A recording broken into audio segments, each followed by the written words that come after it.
Rightio. Now it is icy, very very icy, and it's also very bright, so I'm just going to be taking this one very easily. Got my heated gloves on, nice and toasty, got my heated grips on. Now still getting used to these gloves. Yeah, it is a cold one today. Got about 3,000 layers on. Oh, I should have gone left there really, to be honest. So we're off to get the suspension sorted from Tweets at Twsuspensiontech. That's up in Preston. So without further ado, let's get on with it.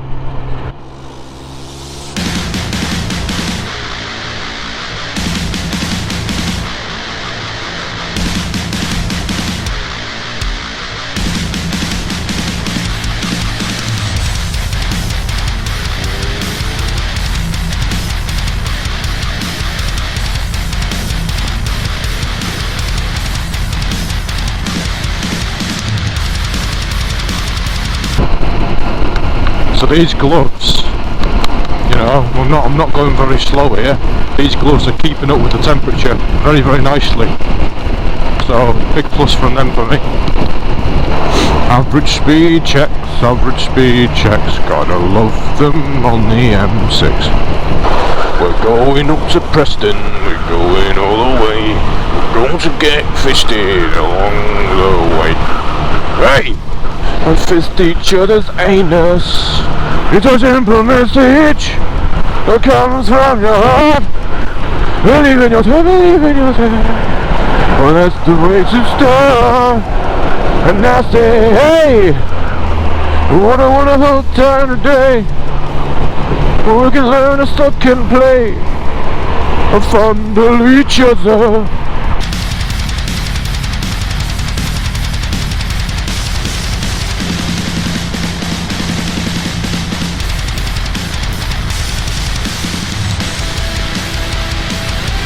Right, so we're off the motorway. It's bloody freezing, man. Fucking hell. This looks familiar. I know this place. Aims to be in the right hand lane if I remember rightly.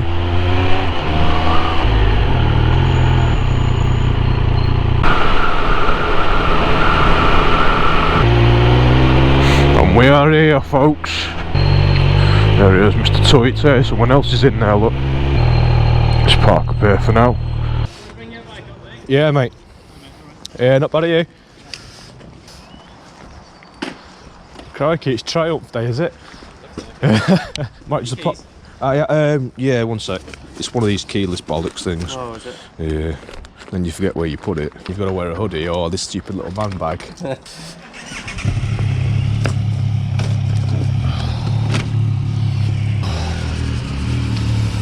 Oh.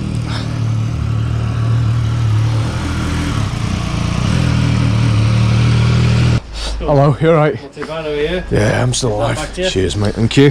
So 1200? 1200, yes. Right. Few things I spoke on the phone to you. Yeah. I basically mentioned that the first 6 inches of lean were really nice and crisp, and then as soon as it sort of wanted to get past that, it felt like it would just drop into the corner. And I checked the tyre pressures, and it was 28 even. And so yesterday I've won and bumped it up to 30, because I usually go 34, I keep it at that and get a sort of baseline and then get used to it. 34 yesterday, traction control's kicking in. As soon as I give it power, the back end was spinning up, because obviously there's not as much grip there. No, yeah. So I've bumped it down to 32, and I've kept it easy. But I've basically put this on about a month ago, and it's constantly bottoming out about 10 mil up, which I assume is bottom out. That's just from riding up the motorway and taking it easy. Do you want a hand? Yeah, of course. Yeah, mate. Got the back of it. Yeah, it's alright. Oh, Christ, I'm back again. 1, 2, 3. Oh, shit. Oh, get out. That is it, mate. Do you want to put it into gear and drive it up? Yeah, mate, I got you. And there we go. Cool. There is no compression in the back. It's from factory. There's no compression in there at all for whatever reason. Yeah, hold that. Cheers. Okay, we've not had a 1200 in here yet. Cool. So it'd be interesting to see where it's at. Oh, sweet. And what year is it? 2020? 21. What weight are you? 93 kilo without. So, sorry, 83 kilo without. Christ. 83 kilo. Yeah, 83 kilo without. Okay. Well, what we'll do, we'll start at the back and work our way to the front. Cracking. Probably have to take this. Oh shit! I forgot about that. You know. That's all right. Yeah, that's fine. Yeah, I'll put it on. Yes. Yeah. No. It's all right, mate. Don't want to take your time. It's all right, mate. There we go. Oh. Just trying to stop it from dropping. You're all right, mate. Anytime. You got it? Right. So what I'm going to get you to do, John, Yeah. is I'm going to get you to do full right lock, bike over. Right. right, Okay. Yeah. And then hold the bike up straight like that for me. Yep. And then I'll get you to sit on there. Cracking. Right. Which one first? So Tit first. Yeah. So tip Yeah, it over. cool. First, yeah. That's it. Oh shit! Sorry. There you go. Bloody, you learn something new every day. And there you go. It's just technique, mate. Yeah, that's it. Right. So what I need you to do now. So now hold it up straight for me. And sit on it for me. 40. Right. There's way too much sag on the back of there. So it's 40 mil. Yeah. Yeah. So let's adjust that. Lean it over first. Hey, I like this. Yeah. Right, now hold it up straight. Now sit on it for me. Get a bit closer and just a bit more. Cool. A bit more. So basically, I'm just taking a measurement from static sag, Yeah. and then with the rider on board, and the difference between the two. Equal Well, it out just and gives then- me an idea. Right, For okay, example, yeah.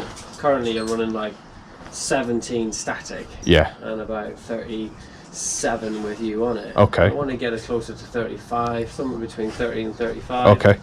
You know, but generally speaking, you want a sort of static somewhere around about 10 to 15. Okay. And then rider anywhere from sort of 27 to 30. That's why on the roads I tend to run them about 30 to 35. Yeah. Okay. Cool. Track I tend to run 27 to 30. Right. Okay. In the wet, we'll sometimes run even more than that. Right, you know, okay.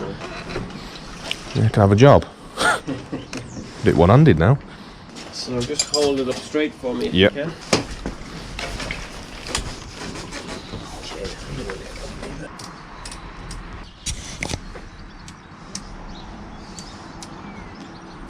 So what are you feeling for with the rebound when you're pushing it on the back? You get a feel where you've got good rebound damper. Yeah. It's hard to explain it really, but I'm looking for fastest possible return, but sort of under control. Okay. Right. I don't Right. want to feel like a pogo stick. Okay. Really, yeah. Well, I set up over 400 bikes a year, so 20 years. Yeah, I can imagine. You get a, yeah. I mean, it's interesting. How did you get into it? I did a diploma, suspension engineering. Oh, Went cool. to Barcelona Technical University, No studied way. motorcycle chassis design, suspension dynamics with Tony Fowle, and then Right. did 5 years professionally with British Superbikes. Oh man, it's something I'd love to get into. Yeah, put your right leg forward. Oh yeah. Right leg forward. Yeah, other right leg. Yeah, that's it. Is that it? That's it. Cool. So let me just check something here. So I'm going to get you to do some measuring for me now. Cool. So if you go over this side. Yep. I want you to measure from the underside of that dust seal Yep. to the top of there Okay. in millimeters. Okay. So from there to the top of there basically. So cool. just the gold part of the board. 99. 99. Yeah. And what is that now? 107. 99 and 107. Yeah. Yeah, 107. Yeah. It's a million miles off the front, to be fair, in terms of sag anyway. Another 2 turns of preload. Cool.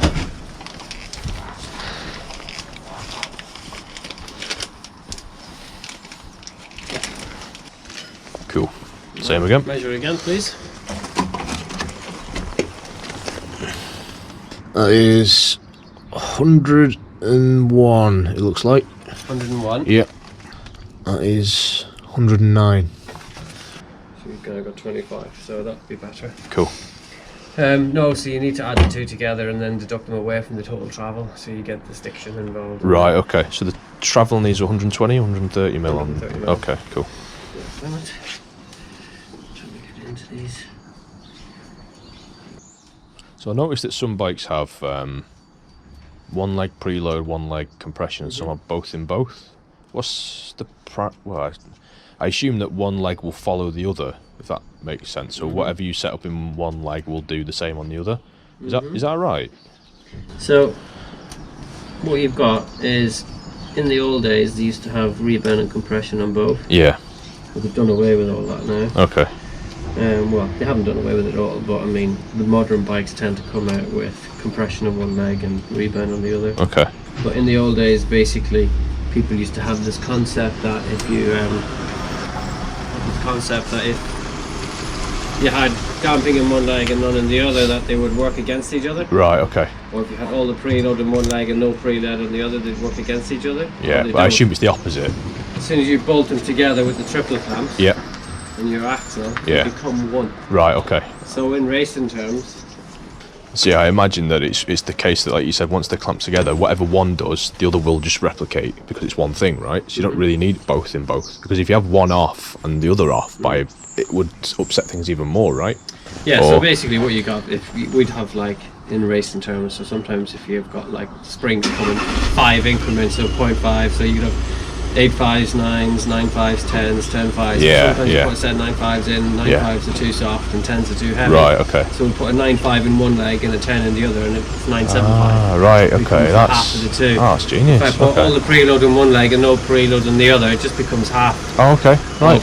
I didn't know that. Yeah. Okay. If I put all rebound in one leg and no rebound in the other leg, it would just be half. So it's just semantics, the fact that it's even. It just balance out. Yeah, okay, out. So right. some people, you have 2 more turns of preload in one leg than the other. Yeah. It makes no fucking difference. Right, okay, fair. Because they just become one unit. Yeah, yeah. So now what they do is to have compression in one leg and rebound in the other. And Okay. it's easier on the racetrack then, because when it comes to like revalving, so sometimes we're in the racetrack and we need to reshim a set of forks, rather than having to strip 2 sets of forks, reshim both pistons, just do on one, both legs, and then rebuild 2 sets of forks. We can go, I need to reshim the rebound leg, we'll just rip the just do rebound that. leg Oh, out, that's and cool. we'll reshim the rebound leg, okay. reshim the compression leg, you know, so it makes things.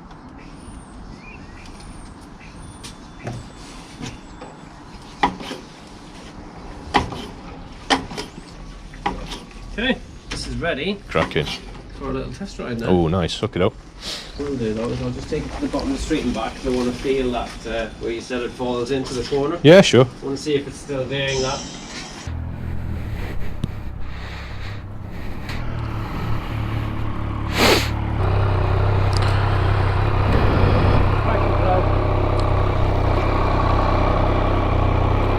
What the fuck? So I'm not sure when that's happened. Great. It's in next week anyway, so See how that feels now. will do. We'll come back and let Cracking, thank you. Hey, that's... I'll tell you what, man. That's, oh my god. That feels so much more responsive. That feels so much more responsive. Oh, that feels really, really good. Wow. It's not diving at the front too much anymore. That feels really, really good. Yeah, I've got the oil pressure warning come up then. So that's not fun. Just gonna give this a blitz. The front end feels a lot more stable. A lot more stable. Over bumps, it's still quite jarring. The rear feels a lot more supportive now. The front feels more supported under braking. It feels more flickable. Yeah, front braking feels a lot less on its nose. Let's do an emergency stop. Okay, yeah. The front isn't collapsing as much as it was. The rear, I can feel a lot more through the rear though. It's a lot more which I'm not particularly liking very much. I got cramp. I've not had cramp all day.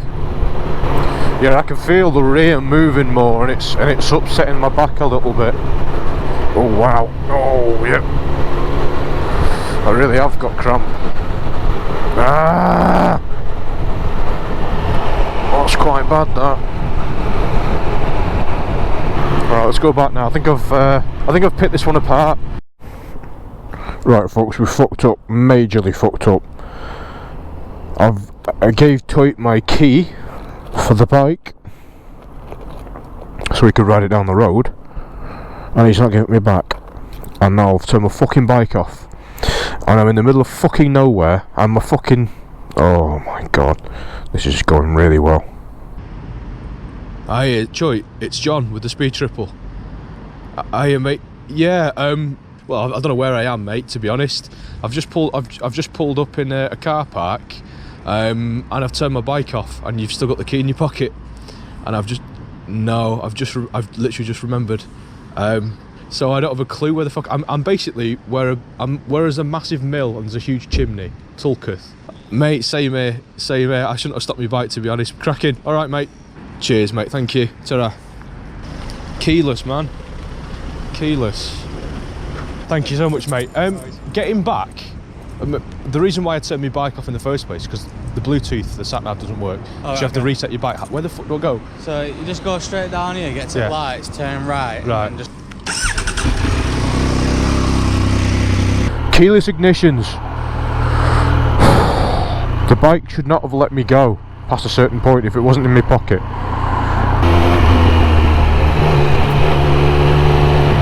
Mate, if there's ever an advert for keyless, it's not that.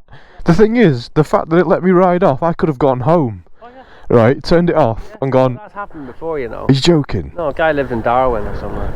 Drove home on a Harley. Oh my fucking god. Goes to show, it's a load of shit. It's stupid. Didn't even think about it, did I? I was like, oh fuck. Well, that's the thing, yeah. Well, the thing is... You could have had it here, could have started, I could have still ridden it up and down the street and would have been any odds. Exactly, that's the thing. It's it's worse in some areas and better than others. So corner confidence is amazing. Beforehand, I'd sort of tip into a corner and I'd feel like I didn't want to tip it too much in case it felt like the bike could kind of want to come out in front, like underneath me. That's almost gone now. I'm going into a corner and it's just holding, and it just feels... The slow speed stuff's really good as well. However, the general sort of potholes and chatteriness seems to have gone up. So the rear feels like harder. It feels like it's kind of working my back a lot more, and I almost instantly got cramp down my leg. Cool. And the front a little similar, where when I say before I can feel the tarmac, but when I'm hitting a pothole now, it can feel the bar physically sort of smack into my hand. Right, so it took 5 clicks off compression on front, 5 clicks off rear, and 2 off rebound on rear. So if it still feels harsh, keep coming off the compression. Right. If it gets to a point where it's diving too quick, then you need to add some back. It'll dive a bit more now. It will. Yeah, okay. But so it's kind of like a... You've got to have a compromise. So if you don't like the jarring so much, then back off compression. Like the diving and the pitching so much. I wouldn't touch the rebound, and if you're going to touch anything, just play with... Just the compress... Because I was thinking that when I was coming up, because if you look at the... That's gone all the way to the bottom, and that's with the compression the way it was. Sorry, I think it's 10 mil up. Is it? Is bottom out. Right, okay. You can feel it tap something. I assume that's the bottom of the stroke where it's hitting there. I'm not sure. Again, is that a compression thing or preload? It's probably an air gap or spring rate, to be fair. Right. Okay. You might want to add a little bit more preload, but you don't want to add too much. Right. And then I would add more compression. But, cool. If it still bottoms out in the dry, when you're in the wet, obviously you're in the wet now, so you're not going to brake as hard, but in the dry, we might need to alter the air gap slightly. Right, okay, cool. Right, done a few more changes to it. We're just going to call it there for today. So we're taking a bit more compression out the front and rear, and we're taking a bit of rebound out the back as well. And we've come to a sort of conclusion really that what I'm looking for is a bit of a compromise. And now that the preload's set, I can just sort of mess about with the damping, as and when. So that's that. I can already feel there's not as much bang bang, more bang bang. There's not as much smackiness with the front now, with the compression backed out a little bit. The rear feels good now. It's not as bing bang chattery. Oh wow, there's a lot of traffic here, Christ. it's not as smacky chattery as it was being. So I think those few extra clicks of compression taken out has helped. I think he took 5 out of compression, but that just means that I can now, you know, adjust as and when. Cute. At the front end, I think it needs to come in a few clicks with compression, in my opinion. Maybe a click or two more of compression in the front might help it.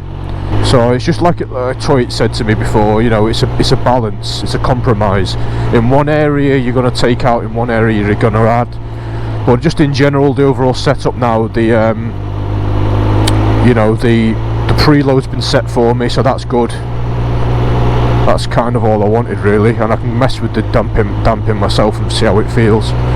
So we'll do like a little, I'm going to do a ride home now. I might not video the whole thing because I've not got that much battery left, I've only got one left, and we'll let you know how it feels on the motorway and if it's any worse or any better on the way back. But I feel like there's more support there now, at the very least, because my preload's set up properly. What are you doing? Fucking hell, lad. It's a bit risky that, but okay. So now it's just a bit of fine tuning from my end really. There's not much else you can do.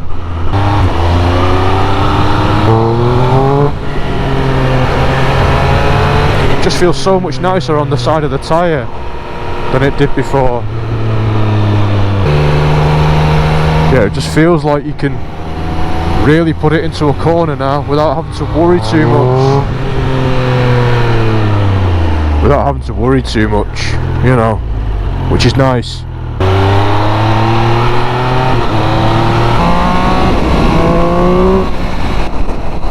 It's kind of hoping that the suspension might help with the vibrations a little bit, but it's not really done much, to be honest. I can smell burning and I don't like it, but overall big differences already. Let's see how tired I get by the end of it.